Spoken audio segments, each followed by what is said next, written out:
Kalau ada yang nanya, kan perintah sholat 5 waktunya belum turun, kok udah sholat ada berjamaah? Saudara, sebelum ada sholat 5 waktu, umat Islam sudah punya kewajiban sholat 2 rakaat siang, 2 rakaat malam.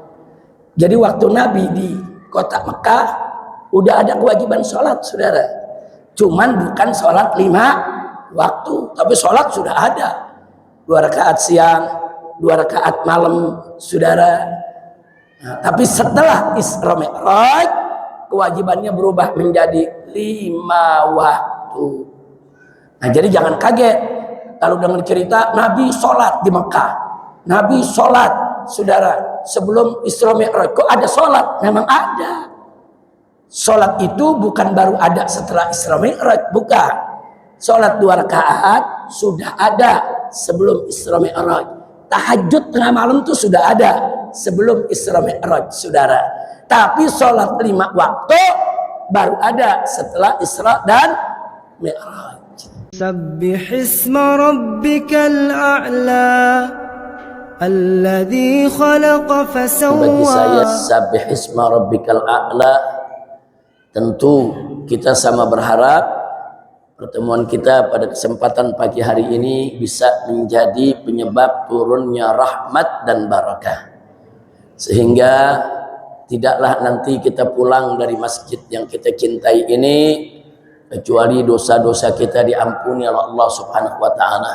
Segala kesalahan kita dimaafkan, penyakit kita disembuhkan, kesulitan kita dimudahkan, kesempitan kita dilapangkan, rumah tangga kita diharmoniskan, dan kita mendapatkan kebahagiaan dari dunia hingga akhirat. Amin ya rabbal alamin. Apresiasi dan penghargaan yang tinggi serta terima kasih kita sampaikan kepada segenap pengurus DKM daripada masjid ini, saudara, yang telah menjadi wasilah bagi kita semua sehingga kita bisa berkumpul di tempat yang penuh keberkahan ini. Jadi kedatangan saya kali ini merupakan bagian daripada rangkaian safari kemanusiaan. Kami bergerak dari Jakarta bersama rombongan, didampingi dengan beberapa anak menantu saya dan pengurus Front Persaudaraan Islam.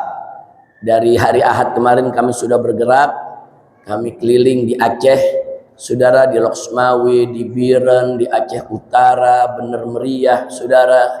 Kemudian juga kami kunjungi yaitu Simpang Ulim, Langsa, Aceh Tamiang, dalam rangka untuk kami mengontrol, melihat hasil kerja daripada para relawan kami yang sudah 1 bulan lebih, yaitu berada di tempat-tempat bencana, sekaligus untuk juga memberi support kepada mereka.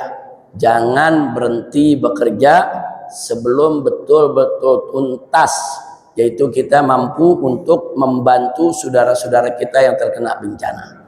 Saya bangga kepada para relawan luar biasa. Saya didampingi juga oleh Dr. Baharudin. Beliau ini salah satu keluarga besar, putra daripada yang mendirikan masjid ini, ya kawan. Beliau asli yaitu dari putra Padang, Pariaman.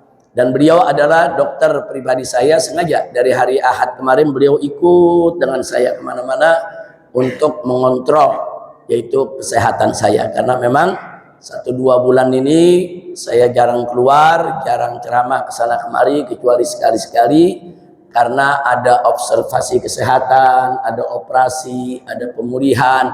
Alhamdulillah semua sampai saat ini berjalan lancar. Amin ya rabbal alamin. Nah, hibahil kiram, kenapa saya katakan bangga? Karena kemarin saya hadir di salah satu rumah sakit umum daerah, yaitu di Aceh, saudara, di Tamiang. Nah, itu kepala rumah sakitnya mengatakan, Habib, pada saat banjir datang, lumpur juga di mana-mana, itu lumpur hampir sepinggang. Saudara, kami ini yang ada di rumah sakit melihat kondisi seperti itu memperkirakan, wah ini bisa 6 bulan sampai 1 tahun ini rumah sakit nggak bakal beroperasi lagi karena lumpurnya luar biasa. Nah, sementara sudah beberapa hari bantuan dari pemerintah ketika itu juga belum turun, saudara, khususnya alat-alat berat, eskavator dan lain sebagainya. Tapi akhirnya beliau bercerita, tapi alhamdulillah Habib, kami bertemu dengan relawan-relawan FPI yang datang dari berbagai daerah. Ternyata di luar dugaan kami, mereka kerja bakti pagi, siang, sore, malam, hanya dalam beberapa hari bersih itu semua lumpur yang ada. Dan rumah sakit kami bisa dioperasikan kembali, walaupun alat-alat daripada rumah sakitnya banyak rusak ya ikhwan, tapi setidaknya ruang-ruang rawat, ruang-ruang kerja para dokter semua kembali normal dan bisa digunakan oleh para dokter untuk yaitu melayani, memberikan pelayanan kesehatan kepada masyarakat sekitar ya ikhwan. Nah, jadi alhamdulillah para relawan ini, makanya tadi saya katakan saya bangga kepada mereka, 24 jam kerja setiap hari dan bisa manfaat buat umat. Alhamdulillahirabbil alamin. Bukan itu saja, jadi banyak puskesmas, kemudian banyak sekolah-sekolah saudara yang sampai hari ini masih dipenuhi lumpur dan para relawan masih tetap bekerja. Itulah tadi saya katakan kenapa kami datang, kami ingin memberikan support, karena relawan ini anak-anak muda, mereka sebulan lebih meninggalkan keluarga mereka. Ada yang datang dari Riau, ada yang datang dari Palembang, ada yang datang dari Jawa sana, ada yang datang dari Kalimantan, ada yang datang dari Sulawesi, yang memang kita sebar di daerah Aceh sana saudara, dan beberapa daerah di Sumatera Barat juga ada. Makanya nanti kami mau kunjungan ke sana ya ikhwan. Nah, alhamdulillah dalam rangkaian safari kemanusiaan ini saya bisa mampir kemari. Nah, bisa bersilaturahmi dengan jamaah di sini. Mudah-mudahan ini menjadi satu awal yang baik buat kita semua. Amin ya rabbal alamin. Nah, baiklah ya ikhwan. Tadi kita dengarkan sambutan dari pengurus masjid ini, orang tua kita, saudara, tokoh kita. Beliau ada membacakan firman Allah dari awal surat Al-Isra. Disebut surat Al-Isra karena memang ayat pertamanya bicara tentang Isra Mi'rajnya Nabi Muhammad sallallahu alaihi wasallam. Tapi surat ini juga disebut surat Bani Israel. Nah, kenapa disebut surat Bani Israel? Karena isi suratnya banyak menceritakan yaitu tentang kejadian-kejadian yang pernah dialami oleh Bani Israel di zaman sebelum zaman Nabi kita Muhammad sallallahu alaihi wasallam. Dan beliau juga tadi sempat nanya, Habib, kira-kira pada hari ini nih bisa gak disinggung sedikit aja tentang Isra Mi'raj? Karena kebetulan kan kita masih ada di bulan Rajab ya ikhwan. Baik, saya pikir saran dari pengurus masjid sangat bagus, muqtadul hal. Artinya muqtadul hal sesuai dengan situasi dan kondisi saudara. Begitu juga dengan waktu, memang bulan Rajab ini adalah bulan terjadinya satu peristiwa yang luar biasa, yaitu peristiwa Isra dan Mi'raj Nabi Muhammad sallallahu alaihi wasallam. Baiklah ya ikhwan. Sebelum kita melakukan tadabbur dan tafakkur dalam ayat yang dibacakan tadi oleh orang tua kita, saudara, perlu kita ketahui bahwa peristiwa Isra dan Mi'raj adalah suatu peristiwa yang sulit dicerna oleh akal manusia biasa. Sulit dicerna oleh akal manusia biasa, sulit dirasionalisasikan, bukan berarti irasional. Sulit dicerna oleh akal bukan berarti tidak masuk di akal, bukan. Melainkan dia merupakan satu peristiwa yang suprarasional. Suatu peristiwa yang berada jauh dari jangkauan akal manusia ya. Apalagi di zaman tersebut belum ada pesawat terbang yang bisa mengantarkan seseorang dari satu tempat ke tempat lain yang jaraknya begitu jauh dalam waktu yang singkat. Ini kejadian 15 abad yang lalu, di zaman yang teknologi seperti yang kita dapatkan di zaman ini belum ada ya ikhwan. Nah, maka itu tadi saya katakan peristiwa ini adalah peristiwa yang suprarasional. Kenapa? Satu, Karena akal manusia ini sempit, kecil, saudara. Allah berikan nggak besar, saudara. Dan ilmu yang Allah berikan juga sedikit. Allah nyatakan dalam Al-Qur'anul Karim, faqala ta'ala, wa ma utitum minal ilmi illa qalila. Tidaklah engkau sekalian diberikan oleh Allah ilmu kecuali sedikit, saudara. Nah, dengan otak akal yang sempit, ilmu yang sedikit, mustahil manusia bisa mengarungi samudra ilmu pengetahuan Allah yang maha luas tanpa batas. Mustahil. Tapi sungguh pun begitu, saudara. Nanti kita akan lihat pada saat tadabbur daripada ayat yang akan kita bawakan nanti, kita bisa lihat bagaimana Sayyiduna Abu Bakar Siddiq radhiyallahu anhu mengajarkan kepada kita, saudara, tentang keajaiban iman. Iman mampu menjawab yang logika nggak mampu untuk menjawab.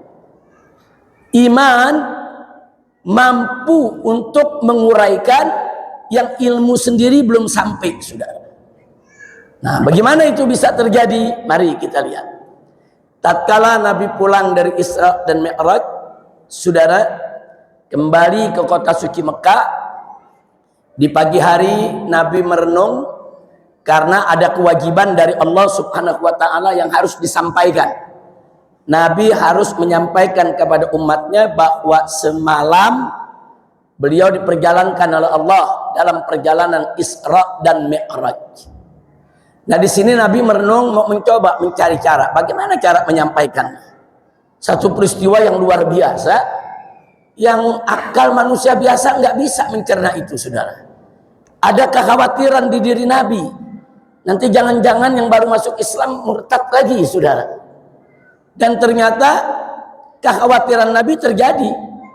Begitu Nabi menceritakan peristiwa Isra dan Mi'raj, saudara, ketika itulah orang-orang kafir Quraisy semisal Abu Jahal juga Abu Lahab melakukan propaganda terhadap para pengikut Nabi alaihi salatu wassalam.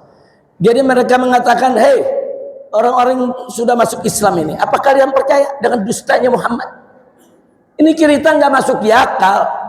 Ini cerita bohong.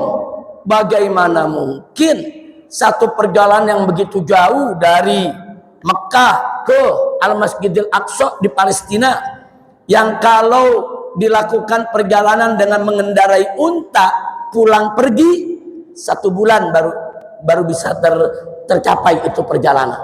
Ini Muhammad bercerita hanya dalam waktu sebagian malam. Ini bohong, ini dusta, ini hurafat, ini takhayul. Saudara, ini dongeng. Nah, Sayyidatuna Aisyah radhiyallahu taala anha menceritakan ketika itu memang orang-orang mu'allaf yang baru masuk Islam goyang iman mereka, saudara. Berhasil propagandanya orang-orang kafir Quraisy. Sebagian dari mereka murtad, keluar lagi dari Islam, saudara. Dan itu pun diceritakan di dalam Al-Qur'anul Karim, saudara.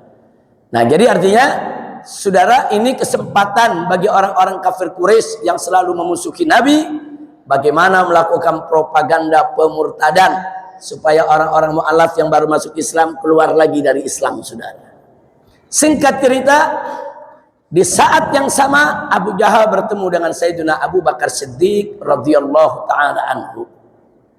Begitu ketemu, apa kata Abu Jahal, saudara? Ya Abu Bakrin, atusaddiqu kadzba Muhammadin? Hei Abu Bakar, apa kau masih percaya dengan bohongnya Muhammad, dengan dustanya Muhammad? Hei Abu Bakar, pakai logikamu, pakai akalmu. Kau orang pintar, kau tokoh, kau pemimpin daripada masyarakat Quraisy. Apa kau masih mau percaya dengan cerita bohong macam ini? Pakai akalmu ya hei Abu Bakar. Perjalanan yang begitu jauh ditempuh oleh Muhammad hanya dalam waktu yang begitu singkat, dibohong ini. Jadi ternyata propaganda tersebut, saudara, mereka lakukan juga terhadap Sayyidina Abu Bakar Siddiq radhiyallahu taala anhu. Apa jawab Sayyidina Abu Bakar, saudara?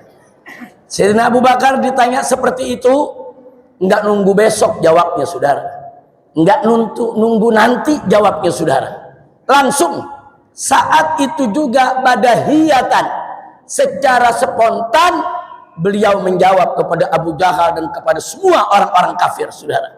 Kata Sayyidina Abu Bakar, "Lau qala Muhammadun ab'ada min dzalik, wallahi la saddaqtu." Andai kata Nabi Muhammad ini bercerita tentang suatu kejadian yang lebih hebat daripada Isra dan Mi'raj, yang lebih luar biasa daripada Isra dan Mi'raj, yang lebih mencengangkan daripada Isra dan Mi'raj, wallahi, demi Allah, la saddaqtu, niscaya pasti aku mempercayainya dan pasti aku akan benarkan ceritanya. Subhanallah, saudara. Ini jawaban Sayyidina Abu Bakar Siddiq, saudara, bukan dengan logika. Karena logika nggak bisa nerima. Makanya Abu Jahal mancing Sayyidina Abu Bakar pakai logika dong. Abu Bakar nggak terpancing, saudara. Dan Sayyidina Abu Bakar juga jawabnya belum pakai ilmu, nggak pakai ilmu. Loh kok nggak pakai ilmu? Saudara, ilmu pengetahuan saat itu belum sampai. Pesawat olang-alik belum ada, pesawat terbang belum ada, mesin jet belum ada, saudara. Jadi ilmu belum sampai untuk bisa membenarkan peristiwa Isra dan Mi'raj. Saudara, logika nggak mampu untuk menguraikannya. Lalu bagaimana Sayyidina Abu Bakar bisa menjawab begitu? Kuncinya iman. Beliau menjawab dengan iman, saudara. Iman yang menjawab itu semua. Jadi Sayyidina Abu Bakar nggak mau dipancing dengan logika, nggak mau beliau dipancing dengan segala macam ilmu pengetahuan modern, nggak ada, saudara. Kalau di zaman sekarang ilmu kita sudah sampai. Nah, jadi untuk memahami peristiwa Isra Mi'raj nggak sulit lagi, karena zaman sekarang fakta real saya bisa melakukan perjalanan dari Jakarta ke Padang atau ke Aceh atau ke Medan, saudara, hanya dalam waktu 1 sampai 2 jam. Jarak yang begitu jauh, lebih dari 1000 km. Kalau zaman sekarang bisa diurai karena ilmunya sudah sampai, saudara. Mau pakai logika pun, saudara, mudah untuk kita jawab. Tapi 15 abad yang lalu, di zaman Nabi alaihi salatu wassalam, saudara, ilmu belum sampai, logika akan kesulitan untuk menguraikannya. Nah, di sini pelajaran buat kita semua. Betapa Sayyidina Abu Bakar Siddiq radhiyallahu taala anhu mengajarkan kita semua umat Nabi, saudara. Dalam persoalan-persoalan yang datang dari Allah, yang datang dari Rasul, percaya aja sudah, ya ikhwan. Amanna billah wa bima jaa'a anillah ala muradillah. Kami beriman kepada Allah dan beriman dengan apa saja yang datang dari Allah, serta kami beriman bahwa apa yang datang dari Allah semua sesuai dengan keinginan Allah. Amanna, saudara, bi Rasulillah, kami beriman juga kepada Rasulullah. Wa amanna bima jaa'a an Rasulillah, dan kami beriman dengan apa saja yang datang dari Rasulullah sallallahu alaihi wasallam, ala muradi Rasulillah, sesuai dengan apa keinginan Rasulullah sallallahu alaihi wasallam. Nah, jadi kalau udah ada iman, makanya tadi saya katakan iman itu ajaib. Iman itu ajaib, ya kawan. Dia mampu menguraikan yang logika sudah menyerah, dan dia mampu iman untuk menjawab yang ilmu belum sampai, saudara. Nah, karena itu sekali lagi saya sampaikan di sini peristiwa Isra dan Mi'raj termasuk peristiwa yang ini tadi, saudara. Peristiwa yang suprarasional, peristiwa yang memang berada jauh dari jangkauan akal manusia, sehingga untuk menerimanya kedepankan iman. Alhamdulillah. Kira-kira yang saya sampaikan jelas tidak? Bu, Ibu, Bu, jelas Bu ya? Alhamdulillah. Nah, ini anak-anak sekolah kita nih, anak-anak madrasah, jelas tidak nih para siswa? Jelas. Alhamdulillah, saudara. Jadi iman itu penting. Baik, saya berikan contoh yang ringan saja. Nah, sebelum kita lebih lanjut bicara, saudara, dari persoalan Isra Mi'raj ini, persoalan yang suprarasional, kita dapat pelajaran terima dengan iman dulu, ya kawan. Kalau iman udah terima, kesananya udah gampang, ya kawan. Soal bagaimana kita berlogika, bagaimana kita mengandalkan ilmu itu udah mudah. Yang penting iman. Nah, makanya di zaman sekarang ada orang pintar, ilmunya luas, saudara. Tapi kok bisa ya nggak menjalankan syariat? Kok bisa ya, saudara? Justru dia yang menentang syariat. Jawabnya tadi, karena ilmunya yang tinggi, logikanya yang katanya cemerlang tadi, saudara, tidak didasari kepada iman. Nah, jadi jangan kaget ada profesor, doktor, saudara, wah gelarnya berderet, logikanya katanya sempurna, saudara, ilmunya begitu tinggi, tapi nggak beriman kepada Allah. Karena ilmu yang mereka miliki tadi ilmun la yanfa, ilmu yang tidak manfaat, saudara. Ilmu yang tidak manfaat itu ilmu yang bagaimana? Ilmu yang nggak berdiri atas dasar iman. Nah, saya mau kasih contoh. Saya kasih contoh semua di sini, khususnya untuk para siswa-siswi, bagaimana kita bermain logika dan ilmu dengan iman. Contoh, sholat wajib, puasa wajib, itu kewajiban agama yang harus kita jalankan.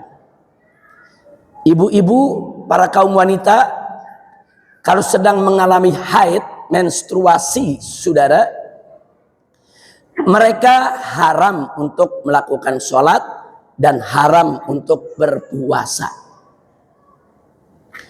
Tapi mesti diingat, syariat mengatur perempuan-perempuan yang haid, sholatnya, saudara, haram untuk dikerjakan selama haid. Tapi begitu dia suci, apa yang harus dilakukan? Ternyata dia tidak wajib mengkodok sholatnya, saudara. Nggak ada perempuan haid wajib kodok sholat, nggak ada, saudara. Beda dengan puasa. Bulan puasa 7 hari dia haid, haram dia puasa, dia tidak puasa. Tapi nanti di bulan lain ketika dia suci, wajib dia kodok puasanya. Betul begitu, Pak? Betul begitu syariatnya. Nah, itu aturan apa tuh? Aturan syariat, saudara. Saya pikir kalau bicara syariat ini di bumi Minang ini, saudara, kita tahulah adat bersandi sara, sara bersandi kitab Allah, saudara. Jadi kata syariat itu udah nggak asing lagi, udah bagi masyarakat Sumatera Barat, bagi masyarakat Minang, saudara. Nah, sekarang mari kita lihat. Syariat mengatur perempuan yang haid, saudara, dia tidak wajib untuk mengkodok sholat yang ditinggalkan selama haid. Tapi dia tetap wajib mengkodok puasa yang ditinggalkan lantaran haid, saudara. Itu aturan syariat, itu aturan Allah dan aturan Rasul. Jangan pakai logika dulu, terima dulu dengan iman. Amanna billah wa bima jaa anillah, amanna bi rasulillah wa bima jaa an rasulillah, amanna bis syariah wa saddaqna bis syariah. Terima dulu. Kalau udah Allah dan Nabi yang atur, ya kita terima aja dulu, imani. Jangan coba-coba pakai logika, berbahaya. Saya buktikan bahayanya logika. Kalau kita nggak pakai iman dulu, pakai logika, logika akan protes itu, saudara. Ada 2 pola berpikir logika. 1, logika akan mengatakan sholat dan puasa. Sholat itu lebih tinggi dari puasa. Sholat itu dalam rukun Islam saja lebih dulu disebut daripada puasa. Sholat itu lebih wajib daripada puasa. Pakai logika. Kalau sholat saja yang kedudukannya lebih tinggi dari puasa, nggak wajib dikodok, kenapa jadi puasanya dikodok? Berdasarkan logika diputuskan bahwa puasa perempuan yang haid tidak perlu dikodok. Dia putusin pakai logika, bukan pakai syariat. Kenapa diputuskan pakai logika begitu? Dengan pemikiran tadi, sholat lagi yang lebih wajib, nggak perlu untuk dikodok. Kenapa jadi puasa yang nggak lebih wajib harus dikodok? Kalau sholat yang lebih wajib tidak perlu dikodok, maka puasa juga tidak perlu dikodok. Itu logika. Saya tanya, kalau secara akal-akalan masuk di akal gak ya, Tuhan? Masuk. Masuk. Logika tersebut masuk, saudara, di akal manusia. Atau yang kedua, dibalik. Kalau puasa saja yang nggak lebih wajib daripada sholat, nggak lebih tinggi daripada sholat, Perempuan-perempuan yang haid kalau meninggalkan puasa lantaran haid wajib untuk mengqadha puasa. Kalau puasa aja yang nggak lebih tinggi dari sholat wajib diqadha, apalagi sholat. Maka logika kedua akan memutuskan ibu-ibu yang haid yang meninggalkan sholat karena haid setelah suci wajib diqadha sholatnya. Itu logika, saudara. Jadi kalau bicara logika, apa yang kita sampaikan logika satu, logika dua, makul, masuk di akal. Tapi uniknya, ini logika satu masuk akal, logika dua masuk akal, tapi nggak masuk dalam syariat. Syariat nggak ngatur begitu, saudara. Syariat ngaturnya yang sholatnya nggak perlu diqadha bagi perempuan yang haid, yang puasanya wajib diqadha. Itu aturan syariat. Makanya tadi saya katakan, kalau menerima perkara begini, jangan pakai logika dulu, bisa murtad kita. Nanti kita bisa lawan syariat, kita bisa protes syariat, kita bisa tentang itu syariat, saudara. Jangan, terima dulu pakai iman. Ya Allah, ya Rasulullah, kami beriman kepada Engkau. Kami terima semua ajaranmu. Perempuan yang haid wajib mengqadha salat yang tidak wajib mengqadha salat yang ditinggalkan. Tidak perlu, saudara. Sedangkan perempuan yang haid wajib dia mengqadha puasa yang ditinggalkan selama haid, saudara. Terima dulu. Setelah kita terima dengan iman, baru kita pakai logika dan ilmu kita, saudara. Baru kita tanya pakai logika kita, pakai ilmu kita. Tapi ya Allah, kenapa ya? Kok sholat yang lebih wajib justru nggak diqadha oleh perempuan yang haid? Kok justru puasa yang wajib diqadha? Ya Allah, ini secara logika sulit diterima, ya Allah. Tapi Engkau mengatur syariatmu, ya tetap yang namanya sholat memang lebih wajib, tapi nggak perlu diqadha oleh perempuan haid. Sedangkan puasa walaupun tidak lebih wajib dari sholat, harus diqadha oleh perempuan yang haid. Setelah dipikirkan dengan logika, ketemu jawabannya, saudara. Oh, pantas. Sholat itu sehari 5 kali. Sedangkan puasa setahun sekali. Kalau ada ibu-ibu yang haid di bulan puasa, katakan haidnya 7 hari. 7 hari dia tidak puasa. Nanti qadhanya nggak berat. Qadhanya kan bisa dikikil. Di bulan Rabiul Awal bayar 1 hari. Di bulan Zulqa'dah dibayar 1 hari. Selama 1 tahun dia boleh bayar qadhanya kapan saja, saudara. Selama 7 hari. Qadha puasa 7 hari, saudara, ringan, enggak berat. Makanya tetap Allah wajibkan, saudara. Sedangkan sholat sehari 5 kali. Nah kalau sebulan 7 hari, bahkan ada perempuan yang sebulan tiap bulan 10 hari, betul Bu? Ada perempuan yang 12 hari haidnya, saudara. Bahkan dalam mazhab Syafi'i, saudara, maksimal haid itu 15 hari. Nah kalau perempuan haidnya 15 hari, lalu setelah dia suci dia harus qadha. Dia mesti qadha 15 kali 5 waktu sholat. Berarti berapa tuh? 75 sholat dia mesti qadha. Saya mau tanya ibu-ibu dulu nih, Bu. Bu, kalau mesti qadha sholat begitu, Bu, berat tidak? Bu, yang kompak, Bu. Bu, berat tidak? Berat tidak? Allah Maha tahu itu berat, saudara. Dan Allah sayang kepada kaum wanita. Perempuan ini sudah berat haidnya, berat tugasnya, saudara. Allah nggak mau beratkan lagi dengan qadha sholatnya. Sehingga dibebaskan, tidak perlu diqadha. Dia punya sholat yang ditinggalkan semasa haid, saudara. Kenapa? Rahmatan wa syafaqatan lin nisa.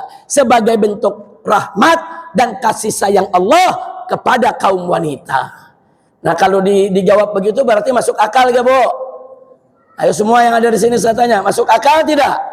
Berarti syariat masuk akal. Nah, ini sekedar contoh aja, saudara, supaya kita tahu. Nah, jangan terlalu sombong dengan ilmu, jangan terlalu sombong dengan pendidikan yang tinggi, seolah-olah akal logika aja sudah sempurna. Enggak, semua enggak ada gunanya kalau tidak ada iman. Iman dulu kita tancapin, saudara. Kalau ada iman, semua menjadi mudah. Boleh saya beri contoh satu lagi? Boleh satu lagi? Baik. Maaf Bu ya, maaf Pak ya. Dalam mazhab Syafi'i, air mani itu tidak najis. Karena air mani itu adalah saudara asal usul terciptanya kita nih. Manusia saudara, kita di rahim ibu kita. Sementara air seni, air kencing, maaf, saudara, itu najis. Nah, dalam mazhab Syafi'i sepakat tuh, air mani suci, air kencing najis. Terus syariat buat aturan, kalau keluar air mani yang suci wajib mandi. Kalau keluar air kencing yang najis nggak wajib mandi. Keluar air mani yang suci, saudara, dia hadas besar, harus mandi. Keluar air kencing yang najis, dia hadas kecil, nggak perlu mandi, wudu cukup untuk mengangkat hadasnya. Itu aturan syariat, itu aturan Allah dan Rasulnya. Jangan pakai logika dulu, bahaya ini kalau pakai logika. Pakai iman, terima dulu sama iman. Ya Rabb, aku beriman. Aku terima aturan kau punya Nabi ya Allah. Pokoknya keluar mani wajib mandi. Keluar air seni tidak perlu mandi. Aku terima ya Allah. Terima dulu pakai iman. Sebab kalau pakai logika gawat. Mari kita lihat logika satu. Logika satu mengatakan air mani saja yang suci wajib mandi. Apalagi air kencing yang najis lebih wajib mandi. Maka logika akan memutuskan kalau keluar air mani wajib mandi, maka keluar air kencing harus mandi, bahkan lebih wajib mandi. Nah, kalau orang Sumatera Barat pakai pendapat logika ini, tiap kencing mandi, jadi mujair kita saudara. Nah, bayangkan aja, kita sehari setiap dari pagi sampai siang ada kita buang air kecil. Mau sholat zuhur mandi dulu. Nanti habis zuhur ada buang air kecil lagi. Mau sholat asar mandi dulu. Nanti habis sholat asar kita ada buang air kecil lagi. Mau sholat maghrib mandi dulu. Nanti begitu habis maghrib ada juga kok yang terbelet mau kencing juga saudara. Habis kencing mau sholat isya mandi lagi. Nah, saya tanya jadi mujair gitu. Nah, orang sini tahu mujair ya. Nah, ikan mujair saudara. Nah jadi saudara, kalau pakai logika pertama ya begitu resikonya. Baik, sekarang kita pakai logika kedua, kita balik.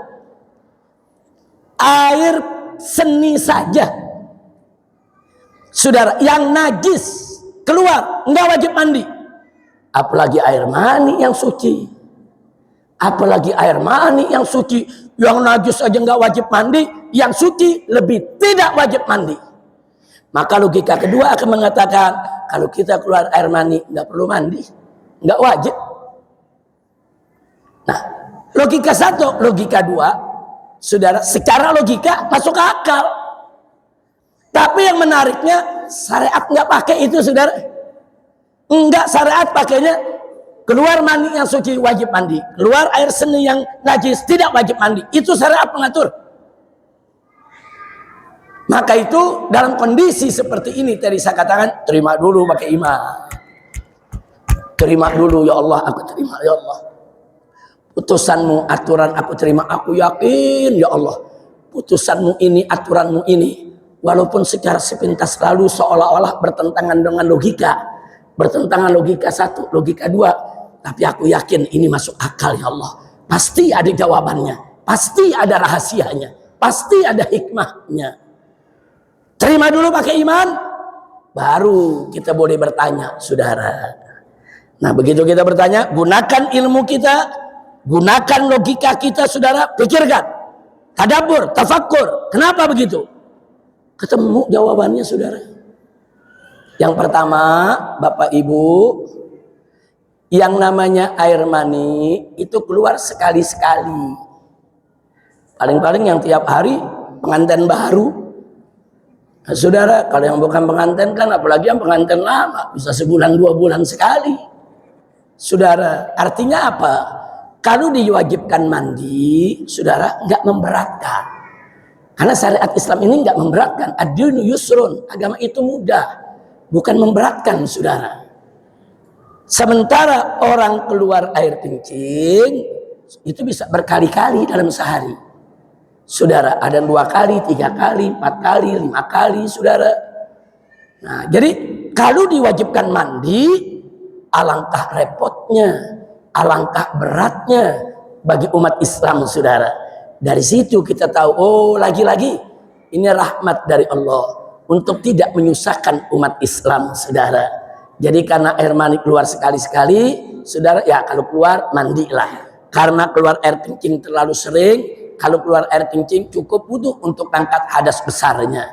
Itu jawaban yang pertama. Jawaban yang kedua, masih pakai iman, gunakan logika, gunakan ilmu. Oh iya, saudara, maaf, saudara, orang kalau keluar air mani, tenaga terkuras. Ada tenaga yang hilang. Dia lemah, dia lesu, saudara. Bagaimana untuk mengembalikan tenaganya tadi? Mandi. Orang kalau dari pagi kerja, saudara, sampai sore kerja di pabrik, kerja di lapangan, di mana lelah, pulang mandi segar, saudara. Jadi mandi itu menyehatkan badan dan menyegarkan serta membugarkan. Kita punya tenaga, saudara. Oh pantas orang keluar air mani tenaganya hilang, diwajibkan mandi, jangan ditunda. Supaya apa? Supaya dia segar lagi, bugar lagi, energik lagi, penuh semangat lagi untuk bekerja dan ibadah. Beda dengan buang air kecil. Orang kalau buang air kecil, saudara, kalau air seni itu buang, nggak ada tenaga yang hilang, malah tenaga lega, saudara. Nggak ada orang kalau buang air kecil terus ngos-ngosan, nggak ada, kecuali kalau kencing batu, saudara. Justru kalau orang lancar dia punya buang air seninya segar. Coba bayangkan kita ini terbelah kencing, kita tahan, saudara. Tahan, sakit tidak? Sakit. Duduk serba salah, mau diri, saudara, sakit. Takut beser kencing nggak tertahankan, saudara. Wah, udah nggak ada enak-enaknya. Tapi begitu kita lari ke kamar mandi, ke toilet, kita buang itu air kecil, lega. Justru kalau buang air kecil bukan tenaga yang hilang, saudara, nggak ada tenaga yang hilang, justru kita menjadi lega, saudara. Alhamdulillah. Oh pantes buang air kecil nggak wajib mandi. Untuk membugarkan cukup wudhu saja, saudara. Kalau begitu syariat tadi masuk akal tidak? Saya tanya semua, ternyata syariat masuk akal tidak? Alhamdulillah. Nah baiklah ya kawan, saya cukup 2 contoh itu saja, khususnya para siswa, para siswi kita nih Gen Z khususnya, saudara. Nah, sebab Gen Z kita nih belakangan ini, maaf bu ya, mereka ini nggak belajar lagi sama kiai dan ustadz, banyak mereka belajarnya sama Syekh Google, Syekh AI. Nah, saudara, itu guru-guru mereka. Nah, sebab AI itu ditanya apa aja dia jawab, saudara. Tapi benar atau tidak jawabannya itu kan mesti merujuk ke tuan guru, mesti merujuk ke ulama, saudara. Boleh Google, AI kita jadikan sarana pembantu saja, saudara. Tapi jangan sekali-kali menjadikan Google dan AI sebagai guru, sebagai sumber ilmu. Tetap sumber ilmu kita adalah ulama, guru-guru kita yang harus kita jadikan sebagai rujukan, insya Allah. Baik, saudara, saya jadi teringat dulu Imam Ja'far As-Sadiq radhiyallahu taala anhu, salah satu cucu keturunan Nabi kita Muhammad sallallahu alaihi wasallam. Pernah di majelisnya ditanya sama seorang pemuda. Anak muda ini pakai logika, saudara. Dia katakan, "Tuan guru, saya mau tanya, kenapa iblis itu disiksa dengan api? Nanti di hari kiamat dibakar dengan api dalam neraka. Ini sulit diterima oleh logika, guru. Kenapa? Karena iblis diciptakan dari api, disiksa dengan api, nggak mempan dong. Api ketemu api, pakai logika tuh nanya, saudara. Nah, sang guru begitu dengar pertanyaan tadi, nggak langsung jawab, saudara. Nah, dulu kan yang namanya dulu tuh tempat majelis apa kan banyak terbuat bukan dari karpet ya. Ada tanah, saudara, ada tanah liat, ada pasir. Nah, ini guru nggak pusing-pusing, dia ambil tanah liat, dia gulung tanah liat, Begitu udah gede tuh tanah liat, dia timpuk itu anak muda yang nanya, saudara. Begitu ditimpuk, kaget itu anak muda. Tuan guru, saya kan cuma nanya, kenapa ditimpuk? Balik tanya sama guru, lu, kau sakit? Aku timpuk. Ya sakit dong. Lu kok bisa sakit? Kau diciptakan dari tanah, aku timpuk dengan tanah, kok sakit ya? Bu, ibu, kita manusia diciptakan dari tanah, tapi kalau kena kepukul batu bata sakit gak, Bu? Ayo anak-anak muda saya tanya, kita ini diciptakan dari tanah, tapi kalau ketiban genteng dari tanah sakit tidak? Kok sakit? Nah, berhenti itu anak muda. Baru si guru katakan, iya, manusia diciptakan dari tanah, dipukul dengan tanah sakit. Kenapa? Karena strukturnya sudah berbeda, komposisinya sudah berbeda. Dulu pada awalnya diciptakan dari tanah, tapi kan setelah itu dia punya kulit yang merasa, dia punya daging, dia punya darah, dia punya tulang, saudara. Nah, sehingga walaupun dia dipukul dengan tanah, dia tetap akan merasa sakit. Begitu juga iblis. Iblis, saudara, diciptakan dari api, betul. Tapi kan komposisinya sudah berbeda, strukturnya sudah berbeda, sehingga begitu nanti dibakar dengan api, dia pasti akan merasakan sakit yang begitu pedih. Na'udzubillah min dzalik. Kira-kira jelas gak? Nah, itu lihat tuh, anak-anak muda kan kalau nanya kan pakai logika. Baik. Satu lagi pertanyaan, saya contohkan aja. Habis ini kita masuk sebentar ke ayat yang akan kita sampaikan, saudara. Satu lagi di Jakarta ada seorang muallim. Muallim di sana tuh guru ya, ikhwan. Nah, tuan guru duduk ngajar. Ada anak muda nanya. Emang anak-anak muda ini kalau nanya, Bu, kelewatan. Dia katakan, muallim kepada tuan guru, kita kalau punya wudu buang angin kan batal, muallim. Kata gurunya, betul, batal. Nah, ini saya bingung, muallim. Kan yang buang angin di bawah, kok yang dicuci mukanya? Nah, kenapa kok yang buang angin kan bawah, bukan muka? Kenapa yang dicuci muka? Tuh anak muda kalau nanya begitu tuh, saudara. Tapi si guru tenang, guru balik nanya, anak muda, kata si guru, ente, orang Betawi kalau ngomong aneh ente. Nah, dia katakan, ente kalau buang angin, yang muka bawah apa muka? Yang malu muka ente apa bawahnya yang malu? Dia jawab, ya kalau saya buang angin yang malu muka, makanya muka ente yang dicuci. Kira-kira jelas gak, Pak? Jelas gak? Itu jawaban seperti candaan, gurauan, tapi dalam, saudara. Dalam, saudara. Artinya kalau kita udah diatur sama Allah, terima aja dulu lah. Jangan terlalu diakal-akalin, di logika-logikain, yang akhirnya kita jadi menentang aturan Allah dan Rasulnya. Na'udzubillah min dzalik. Baiklah. Akhirnya sebelum saya akhiri, saudara, mari kita kembali tentang ayat tadi yang dibaca, yaitu oleh kita punya orang tua, berkaitan dengan Isra'nya Nabi Muhammad sallallahu alaihi wasallam. Dalam ayat tersebut, wallahu subhanahu wa ta'ala qala, subhanalladzi asra bi 'abdihi laila minal masjidil harami ilal masjidil aqsa alladzi barakna haula linuriyahu min ayatina innahu huwas samiul basir. Shadaqallahul azim. Ini ayat menceritakan Isra-nya Nabi. Tadi sudah saya sampaikan, ini peristiwa luar biasa. Peristiwa yang akan menggemparkan ini, saudara. Maka itu sebelum Allah menceritakan, Allah buka dengan kata subhana, yang artinya maha suci. Ini bukan tidak ada makna. Kenapa Allah buka dengan subhana? Kenapa bukan dibuka dengan alhamdulillah, saudara, atau lainnya? Kata subhana ini mengingatkan mereka-mereka yang akan mendengarkan cerita Isra tentang kesucian Allah. Artinya diingetin, ingat orang yang beriman. Ini Allah akan ceritakan peristiwa yang menakjubkan, yang membutuhkan kekuatan iman yang besar untuk menerimanya. Ingat, subhana, ingat Allah maha suci. Enggak mungkin Allah berdusta dalam ceritanya. Enggak mungkin Allah berbohong dalam ceritanya. Enggak mungkin, saudara, kabar yang Allah sampaikan itu berita bohong dan berita dusta. Mustahil.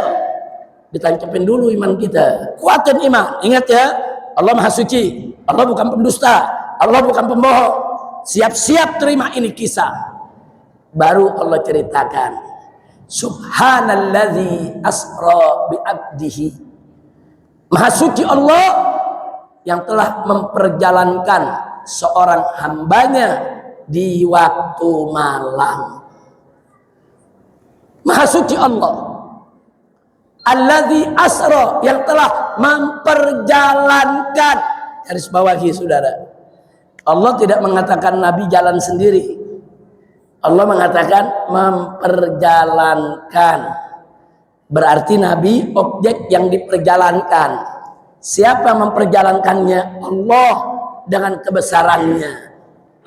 Nah, jadi kalau kita cerita Allah memperjalankan hambanya, nggak perlu berdebat, saudara. Jangankan Nabi, kita hari ini di Masjid Jami Hasanuddin, kita hari ini yang hadir di Masjid Sabbihisma Rabbikal A'la, kalau Allah mau, andai kata Allah berkehendak, pagi ini kita semua diperjalankan oleh Allah dalam 5 menit sampai di Mekah, bisa tidak? Kalau Allah mau, mampu tidak? Cuman persoalannya Allah nggak mau.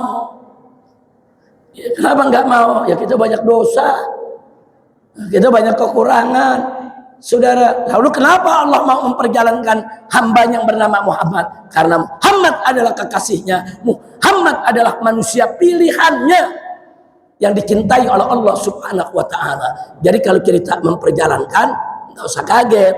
Kita aja kalau Allah mau bisa kok diperjalankan, apalagi Nabi kita Sayyiduna Muhammad Sallallahu Alaihi Wasallam. Berikutnya, saudara, Maha Suci Allah yang telah memperjalankan hambanya. Kata hamba, saudara, kata abdun, bagi ulama Ahlus Sunnah wal Jamaah memberikan isyarat kalau yang Isra Mi'raj itu ruh dan jasad. Tapi ada sebagian ulama mengatakan yang diperjalankan hanya ruhnya saja, nggak usah diperdebatkan, saudara. Itu hanya masalah furu'ul akidah, bukan usulul akidah, saudara. Kalau Ahlus Sunnah ditanya, diperjalankan oleh Allah adalah ruh dan jasad, karena ini persoalan mukjizat. Lailan menunjukkan kalau gitu kejadiannya di waktu malam, bukan di waktu pagi, bukan di waktu siang, bukan di waktu sore, tapi di waktu malam. Kemudian dari mana diperjalankan? Minal Masjidil Haram ilal Masjidil Aqsa. Dari Masjidil Haram di Mekah sampai Al Masjidil Aqsa, saudara, yang ada di Palestina. Catat dulu sampai di sini.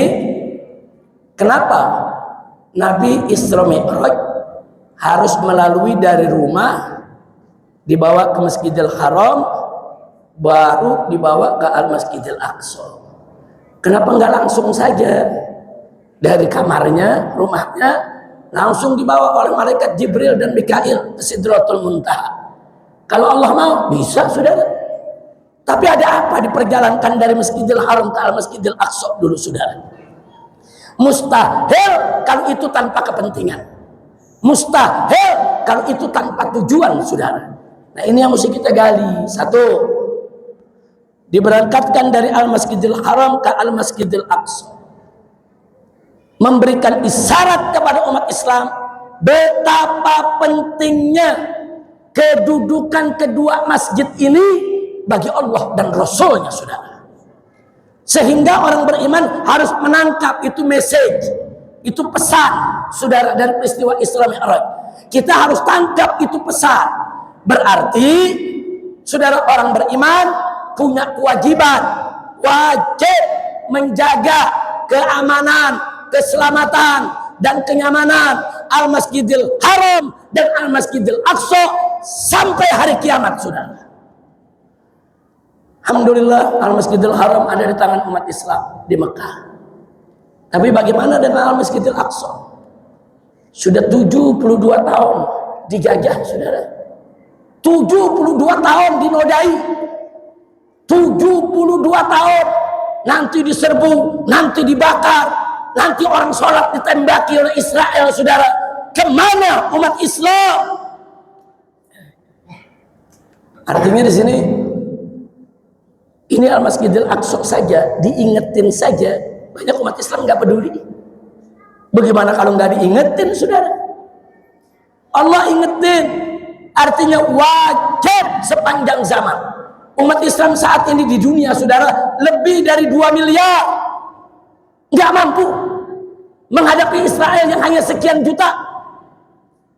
Negara-negara Arab pecah, ribut satu sama lainnya, saudara. Negara-negara di luar Arab menganggap itu urusan orang Arab, itu bukan urusan kita, padahal itu urusan umat Islam. Dan Nabi mengatakan malam yahtamma bi umur muslimin falaysa minhum. Barang siapa orang yang tidak peduli dengan urusannya orang Islam, maka dia nggak masuk golongan umat Islam. Itu yang pertama. Jadi adanya dari Masjidil Haram dan Masjidil Aqsa isyarat ilahiyah, isyarat dari Allah supaya kita jaga kedua masjid tadi, saudara. Allah Maha tahu dari waktu peristiwa Isra Mi'raj terjadi, Allah Maha tahu nanti nih Masjidil Aqsa akan diserang, Masjidil Aqsa akan dijajah, Masjidil Aqsa akan dinodai. Allah Maha tahu, saudara. Nah, makanya Nabi diperjalankan dulu, saudara. Yang kedua, Al-Masjidil Haram ke Al-Masjidil Aqsa. Tadi yang pertama makna khusus tentang Masjidil Haram dan Masjidil Aqsa. Kali ini makna umum. Nabi diperjalankan dari masjid ke masjid, dari masjid ke masjid, saudara. Artinya ini isyaratun ilahiyah. Ini juga merupakan isyarat dari Allah agar orang-orang beriman peduli, gantungkan hatinya untuk menjaga masjid, memakmurkan masjid, saudara. Jadi sebelum Nabi itu ke Sidratul Muntaha, saudara, menerima perintah kewajiban sholat 5 waktu, Nabi diperjalankan dulu dari masjid ke masjid, dari masjid ke masjid. Isyarat buat kita. Alhamdulillah di sini kita punya masjid begini bagus, saudara. Masjid Jami Hasanuddin ini, masya Allah, masjidnya bagus, luas, bersih, baru, indah. Nah, tinggal bagaimana kita memakmurkannya, saudara. Memakmurkan bukan hanya dengan sholat 5 waktu, makmurkan juga dengan zikirnya, makmurkan juga dengan majelis taklimnya, makmurkan juga untuk kita bersilaturahim, memperkuat ukhuwah di dalam masjid ini, insya Allah.